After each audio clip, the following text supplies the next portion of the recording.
Guys, ito, may napulot na naman tayong namulag na mangga. Yan. May sira na naman.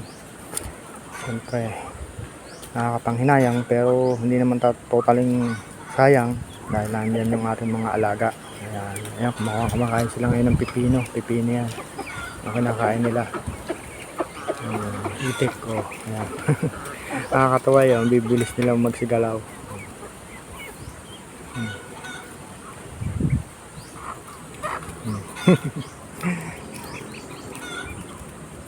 Ito yung pakain na natin sa kanila, babalatan lang natin.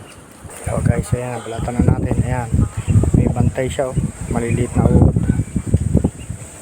Ayan. Ano?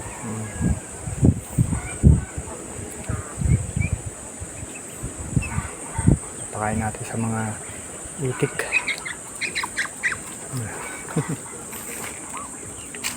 Nagkaalisan pero babalik yan. Kaya natin dito. Ayan.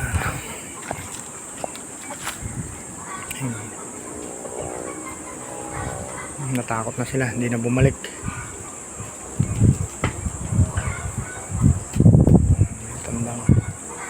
Ang tandang ang kakain, o yan. Mamaya na yan, wala na rin yan.